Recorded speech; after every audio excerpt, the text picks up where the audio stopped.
Numa época onde as sombras da grandeza e da miséria se entrelaçavam, emergiam figuras enigmáticas, cujos destinos eram tecidos com fios de luxúria e poder, mas também de desespero e abandono. Mulheres que dançavam na linha tênue entre a aceitação e o ostracismo possuíam histórias tão ricas quanto os brocados que vestiam.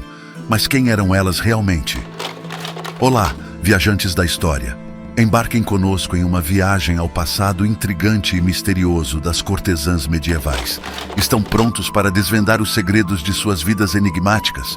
Antes de prosseguirmos, já deixe seu super like e sem mais demora, vamos ao vídeo.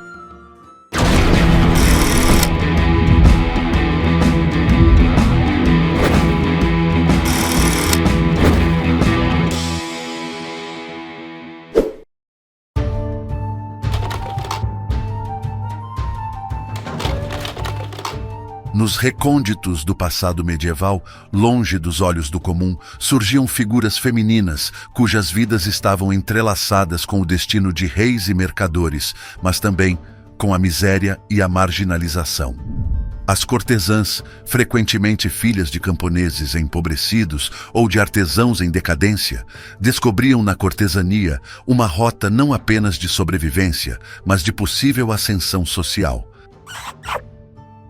A entrada neste mundo era, contudo, uma mistura de acaso e necessidade. Algumas eram levadas por familiares, outras atraídas pela promessa de um mundo repleto de riquezas e atenções. O cerimonial de iniciação envolvia frequentemente uma apresentação a um benfeitor potencial, que avaliaria sua capacidade de se tornar não apenas um ornamento visual, mas uma companheira intelectual e artística. Não bastava a mulher aspirar à vida de cortesã. Ela tinha de ser escolhida. Além de beleza, que era quase um pré-requisito, era essencial possuir uma mente aguçada, um espírito vivaz e um encanto pessoal que transcendesse o ordinário. Estas qualidades eram meticulosamente avaliadas por intermediárias experientes, muitas vezes mulheres aposentadas que atuavam como mentoras. Essas madames, como eram conhecidas, ensinavam às jovens selecionadas as sutilezas da etiqueta, os labirintos da conversação refinada e os segredos da sedução, preparando-as para um mundo onde a inteligência e a perspicácia eram tão valorizadas quanto a aparência física. A juventude delas era um capital precioso no mercado do desejo medieval. A maioria começava sua carreira entre os 13 e os 16 anos, uma prática não apenas aceita, mas esperada na sociedade da época. Neste estágio inicial, eram ensinadas não só a arte da sedução, mas também a navegar nas complexas redes de influência social e política.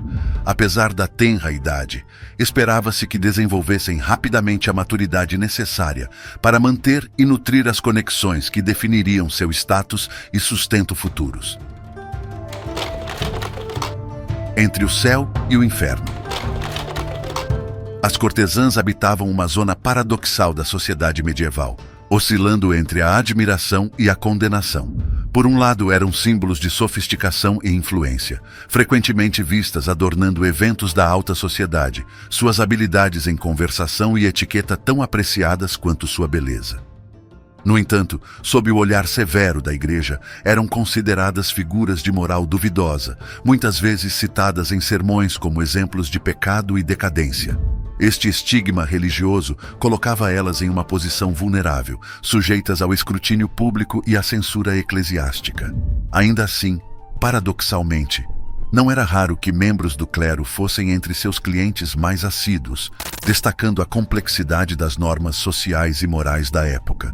Embora pudessem alcançar um nível de renda que poucas mulheres da época poderiam sonhar, essa riqueza tinha seu próprio custo. Manter a aparência e o estilo de vida necessários para atrair e manter uma clientela abastada significava um investimento constante em vestuário luxuoso, joias, cosméticos e até mesmo educação em artes e política. Além disso, a necessidade de segurança e discrição frequentemente levava a despesas adicionais com serviçais de confiança e alojamento adequado. Esses gastos contínuos criavam uma pressão constante para manter e aumentar sua influência e visibilidade social, a fim de garantir um fluxo estável de renda. A realidade dos filhos indesejados era um aspecto trágico de suas vidas. Muitas vezes, esses filhos eram vistos como um estorvo ao progresso profissional e social da mãe. A solução frequentemente adotada era enviar essas crianças para serem criadas longe dos olhos do público, em orfanatos ou com cuidadores anônimos. Em alguns casos, esses filhos poderiam ser formalmente adotados por famílias de status mais baixo, proporcionando-lhes uma nova identidade desvinculada do estigma de sua origem. Esta prática não só afetava emocionalmente elas e seus filhos, mas também tinha implicações mais amplas na estrutura social, questionando as noções de legitimidade e herança. Especialistas do jogo. A sobrevivência e o sucesso de uma cortesã na sociedade medieval não dependiam apenas de sua beleza, mas também de sua capacidade de se adaptar e manipular as complexas dinâmicas sociais e políticas. As mais habilidosas entre elas se tornavam verdadeiras mestras em jogos de influência, equipando-se com um vasto conhecimento em literatura, filosofia e até mesmo nas sutilezas da diplomacia internacional. Essa educação não era meramente acadêmica. Era uma ferramenta essencial para manter conversas estimulantes com nobres e comerciantes ricos que buscavam em suas companhias algo além do prazer físico. A habilidade em se manter relevante em discussões de alto nível muitas vezes determinava a duração e a lucratividade de suas relações.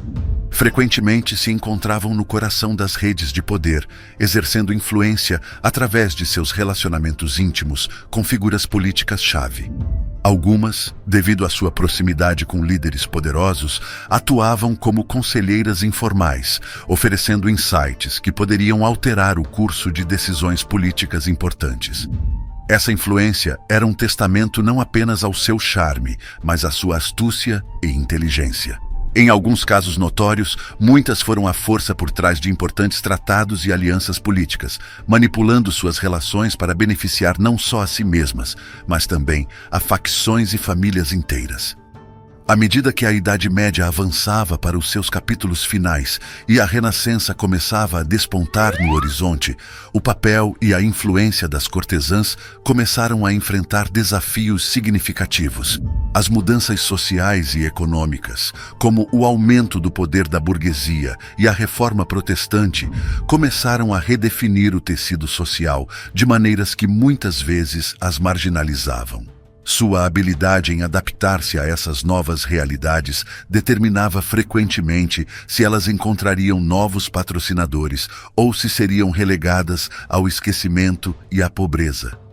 O ocaso da vida de uma cortesã podia ser marcado pela solidão e pela falta de recursos, uma vez que a beleza e a influência, que uma vez comandaram atenção e admiração, podiam se esvair com o tempo. Muitas, após anos de fidelidade a um patrono ou após o desvanecer de sua juventude, eram deixadas à margem, lutando por reconhecimento e sustento em uma sociedade que rapidamente se esquecia de seus serviços.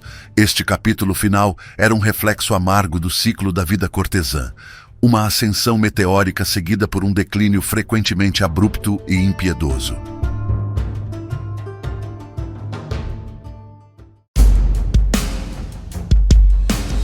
Agora, chegamos ao fim de mais uma jornada. Qual fatos sobre as cortesãs te chamou mais atenção?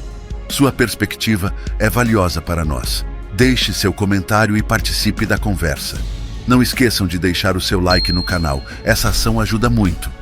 E se esse vídeo foi relevante para você, compartilhe. Até a próxima e nos vemos em breve. Fiquem em paz. Fiquem com Deus.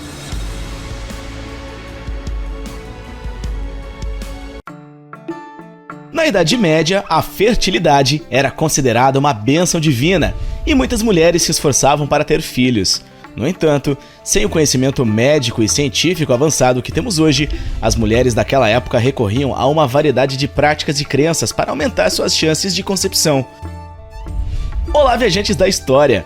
Parem de tomar a pílula, porque hoje eu vou te mostrar como eram as práticas para engravidar na Idade Média. Antes, já deixe o seu super like e, sem mais demora, vamos ao vídeo. Crenças místicas.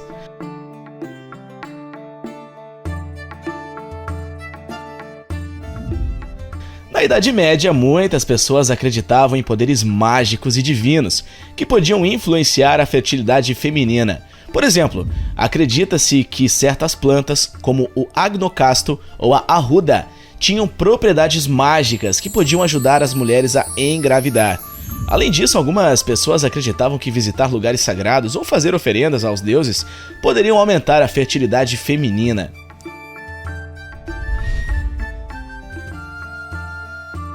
Superstições.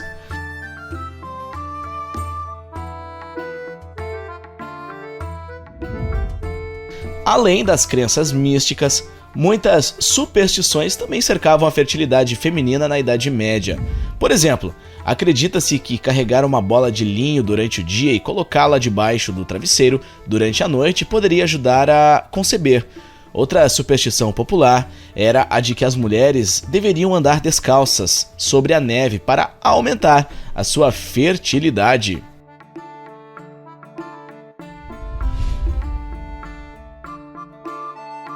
A fertilidade feminina.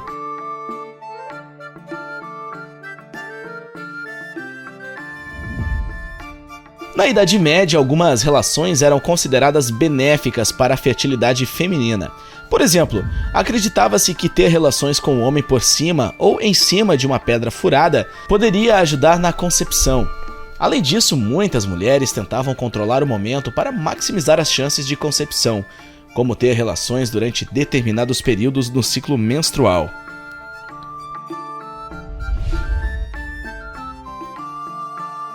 Práticas engraçadas.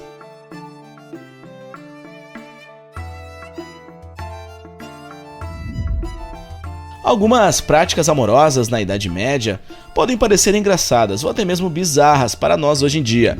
Por exemplo, havia uma prática chamada cachorrinho, onde a mulher ficava de 4. Além disso, algumas mulheres tentavam ter relações com o marido em um barril ou tonel cheio de água quente, acreditando que isso poderia aumentar suas chances de engravidar.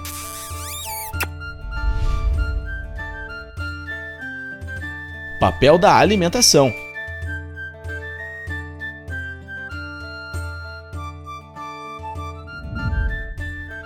Na Idade Média, a alimentação também era considerada um fator importante para a fertilidade feminina. Algumas pessoas acreditavam que comer certos alimentos poderia aumentar as chances de engravidar. Por exemplo, acreditava-se que comer mel, leite ou carne de animais jovens poderia ajudar na concepção. Além disso, algumas mulheres seguiam dietas específicas para aumentar a sua fertilidade, como o consumo de sementes de girassol ou sementes de gergelim.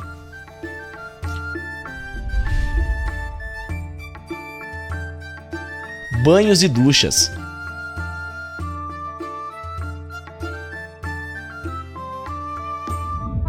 Na Idade Média, tomar banhos ou duchas com água de ervas também era uma prática comum para aumentar a fertilidade feminina. Acreditava-se que essas ervas tinham propriedades mágicas que poderiam ajudar as mulheres a conceber. Algumas das ervas mais populares para esses banhos incluem o tomilho, a lavanda e o alecrim. Além disso, muitas mulheres usavam duchas vaginais para misturar as ervas para limpar e preparar o útero para a concepção.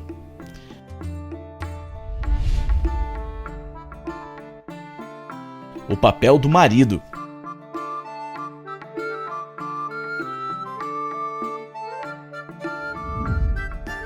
Na Idade Média, muitas pessoas acreditavam que a fertilidade feminina dependia do marido e que as mulheres não podiam conceber sem a ajuda dele. Por essa razão, alguns maridos eram incentivados a fazer certas práticas para aumentar a sua fertilidade ou virilidade. Por exemplo, acredita-se que comer testículos de animais ou beber uma mistura de leite e sementes de abóbora poderia aumentar a fertilidade masculina.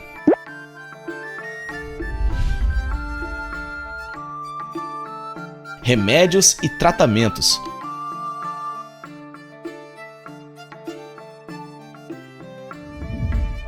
Na Idade Média havia uma grande variedade de remédios e tratamentos para a infertilidade. Muitas dessas práticas eram baseadas em ervas, como a macela ou a erva doce, que eram consumidas como chás ou infusões. Além disso, algumas mulheres tomavam remédios à base de álcool ou vinho, que eram acreditados ter propriedades que aumentavam a fertilidade.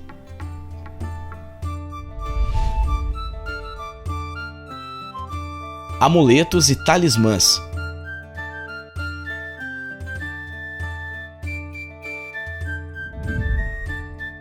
Na Idade Média, muitas mulheres usavam amuletos e talismãs para aumentar a sua fertilidade. Esses objetos eram frequentemente feitos de materiais naturais, como pedras, metais ou ervas, e eram carregados ou usados como joias. Acreditava-se que esses amuletos e talismãs tinham poderes mágicos ou divinos que poderiam ajudar as mulheres a engravidarem.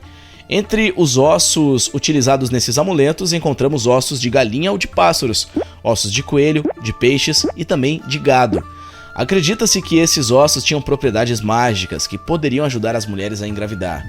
No entanto, é importante ressaltar que muitas dessas práticas e crenças não tinham base científica e eram baseadas em superstições ou tradições populares. Hoje em dia temos muito mais conhecimento e tecnologia para ajudar as mulheres que lutam para engravidar.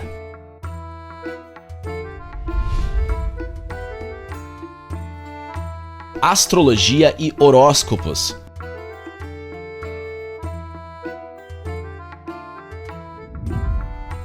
Na Idade Média, a astrologia era uma ciência respeitada e muitas pessoas acreditavam que os planetas e estrelas poderiam influenciar na fertilidade feminina.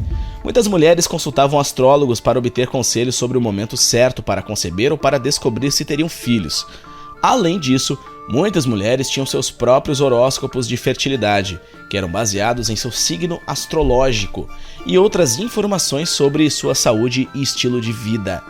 Esses horóscopos poderiam fornecer informações sobre o momento certo para conceber, bem como prever o número de filhos que uma mulher teria.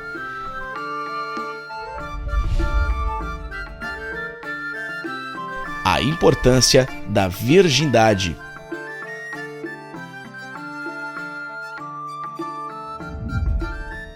Na Idade Média, a virgindade era altamente valorizada e muitas mulheres eram incentivadas a permanecer virgens até o casamento. Acredita-se que as mulheres que perdiam sua virgindade antes do casamento eram menos férteis e teriam mais dificuldade em conceber.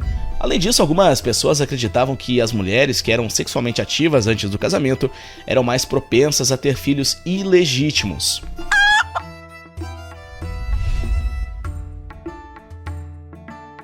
Informações da época.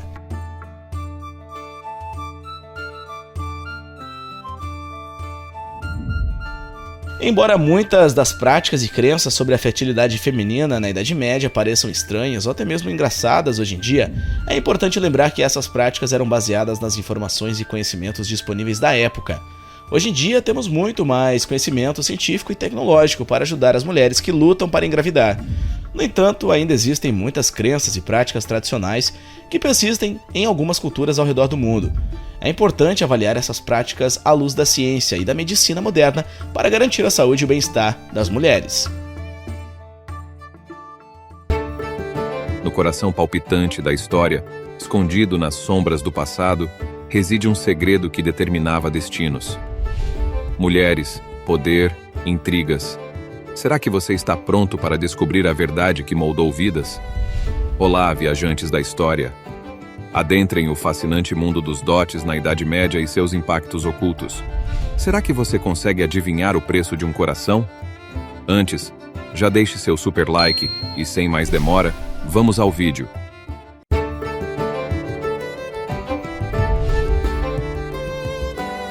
O peso do ouro. Nos recônditos do século X na Europa, o dote era mais que uma tradição.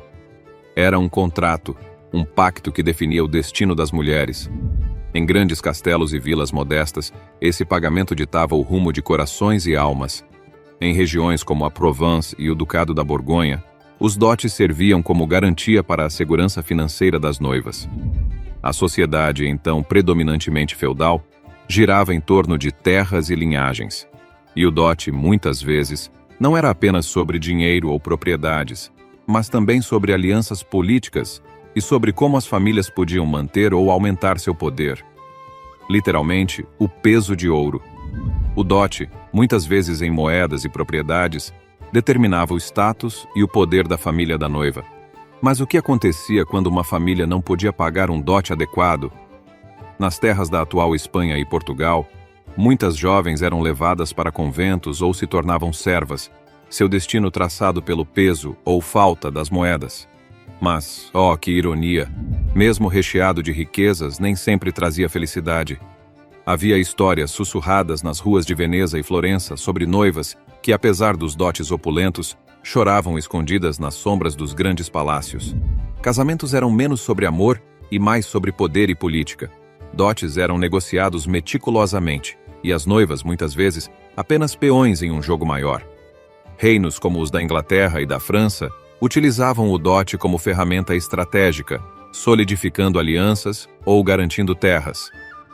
Imagine por um momento uma jovem princesa sendo informada de que se casaria com um príncipe de uma terra distante, tudo por conta de acordos fechados em quartos escuros e iluminados apenas por tênues chamas de velas. Os sentimentos dela, esses eram muitas vezes deixados de lado, considerados irrelevantes frente às maquinações políticas da época.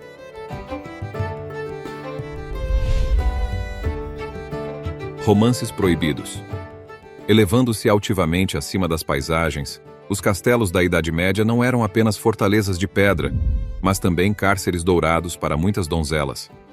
Nas vastas câmaras de castelos na atual Polônia ou nas fortificações dos Balcãs, jovens mulheres sonhavam com liberdade e amor verdadeiro.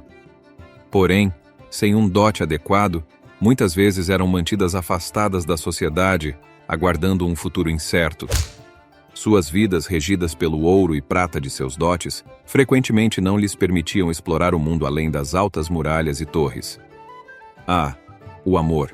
Mesmo nas amarras de uma sociedade regida por acordos e dotes, o coração humano encontrava formas de se rebelar. Nas colinas da Escócia e nos vales do país de Gales, histórias de romances proibidos floresciam, alimentando as esperanças de muitos. Casais apaixonados encontravam-se secretamente sob o manto da noite, desafiando as convenções e riscos de seus tempos. Músicos e trovadores viajantes espalhavam essas histórias de paixão e desejo, mostrando que, mesmo diante de obrigações e deveres, o amor sempre encontrava seu caminho. Para além do dote, havia um aspecto mais obscuro e silencioso que pesava sobre as mulheres da Idade Média. Sua pureza, seu valor e sua virtude eram inestimáveis. Na atual Hungria e Romênia, a virgindade de uma mulher não só aumentava o valor do seu dote, como também sua posição na sociedade, mas, com essa expectativa, vinha uma pressão implacável. Fofocas, murmúrios e olhares julgadores eram frequentes, fazendo com que muitas mulheres vivessem sob constante escrutínio, sempre à sombra do julgamento alheio.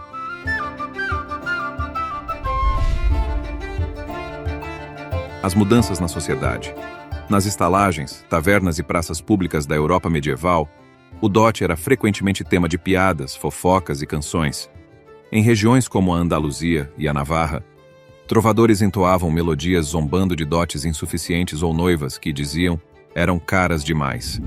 Esse humor, por vezes ácido, refletia as tensões e inseguranças de uma sociedade que media o valor de suas filhas em termos materiais. Contudo, por trás de cada risada e chacota, havia histórias reais de mulheres e famílias que enfrentavam dilemas, desafios e esperanças. Por volta do final do século XIII e início do século XIV, a Europa começou a presenciar transformações profundas em sua estrutura social e econômica. No burburinho das cidades emergentes, como as da Flandres ou as cidades-estado italianas, novas ideias e valores começaram a surgir. O conceito do casamento como mero acordo começou a ser desafiado por vozes audaciosas. Filósofos, poetas e pensadores da época, como Dante em Florença, começaram a explorar a ideia do amor romântico, questionando os antigos costumes e sonhando com uniões baseadas em sentimentos verdadeiros, não apenas em riqueza e poder. Com a ascensão da burguesia e a transformação da economia medieval, a prática do dote começou a sofrer mudanças. Cidades prósperas como Bruges e Milão se tornaram caldeirões de novos pensamentos e oportunidades. Aqui, o valor de uma mulher começou lentamente a se desvincular de seu dote. As mulheres começaram a ter um papel mais ativo na sociedade, não apenas como donas de casa, mas também como comerciantes, artesãs e, em alguns casos, estudiosas. A necessidade de um dote opulento começou a diminuir, e o amor e o companheirismo tornaram-se fatores mais significativos nas decisões matrimoniais. Apesar de seu declínio gradual, O sistema de dotes deixou um legado indelével na sociedade. Ele moldou tradições, práticas e, acima de tudo, as percepções sobre o papel das mulheres na sociedade. Até hoje, resquícios dessas práticas e mentalidades podem ser encontrados em várias culturas ao redor do mundo.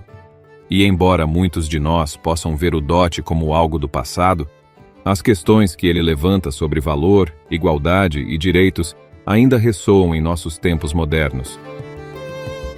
Ao desvendarmos os véus da história, nos damos conta de que os anseios, medos e esperanças do passado ainda ecoam em nosso presente. O legado dos dotes nos lembra que por trás de cada tradição há vidas, sonhos e destinos entrelaçados. Que as lições do passado nos inspirem a criar um futuro mais justo, onde cada indivíduo seja valorizado por sua essência, não por seu preço. Agora, querido viajante da história, te convido a refletir. O que podemos aprender com essas histórias? Como podemos usar esse conhecimento para moldar nosso amanhã? E o que você achou desse vídeo? Deixe seu comentário. Mas antes de você partir, temos uma surpresa. Um vídeo especialmente selecionado para você. Prepare-se, pois ele está prestes a começar.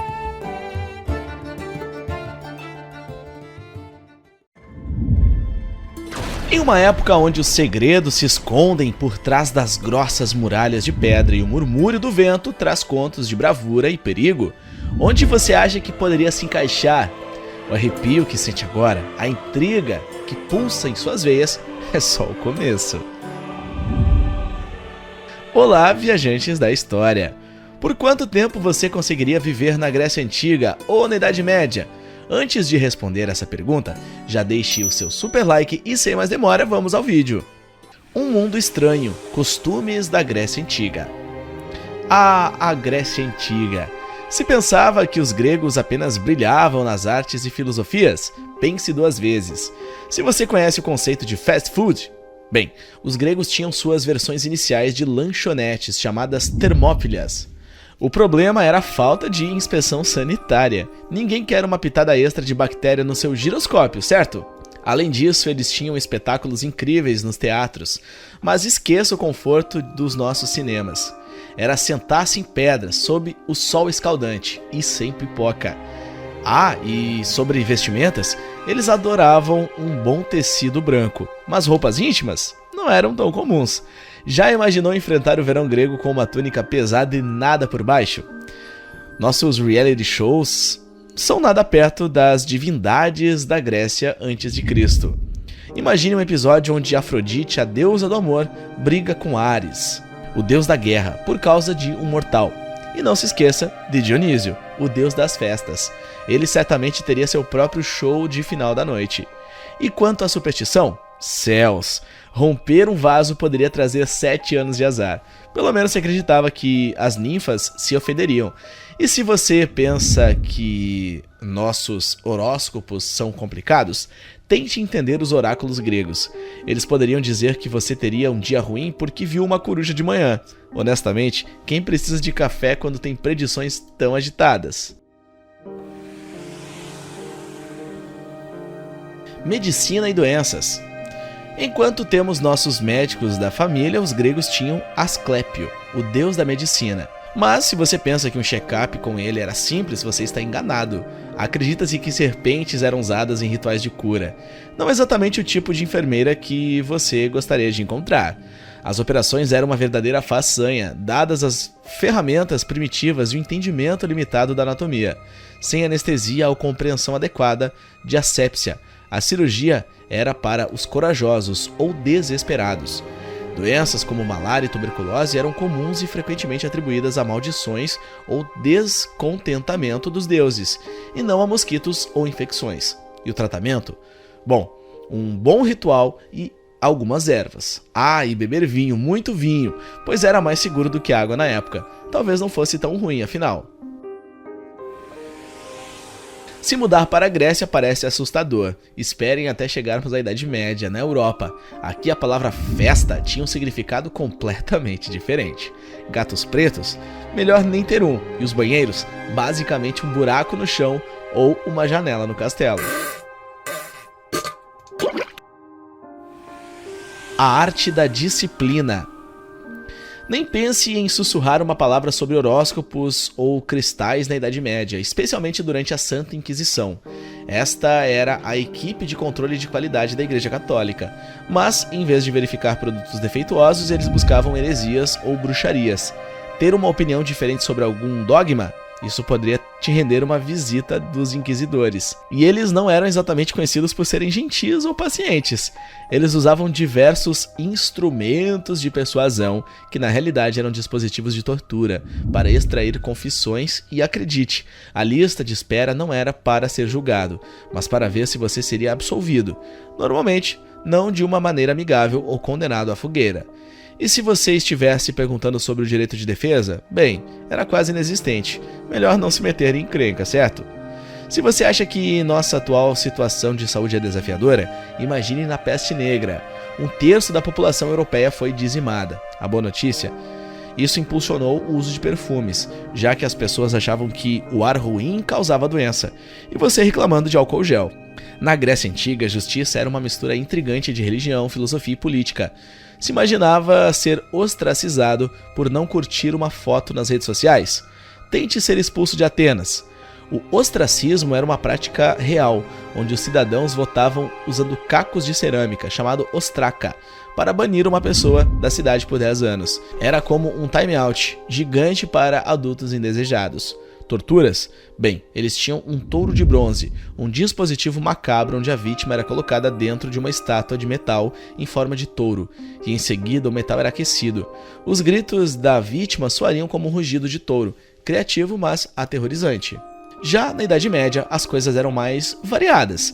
Existia a Dama de Ferro, uma espécie de sarcófago com espinhos internos, ou a roda, onde a vítima era amarrada e os ossos quebrados.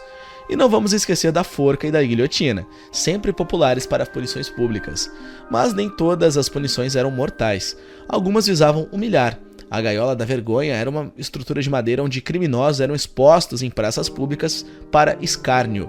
E, claro, havia o clássico banquinho da vergonha, onde as pessoas eram presas por pequenos crimes e expostas ao ridículo público. Então, da próxima vez que pensar que a vida é dura quando a internet cai, lembre-se dessas técnicas de correção do passado e agradeça por viver no século XXI.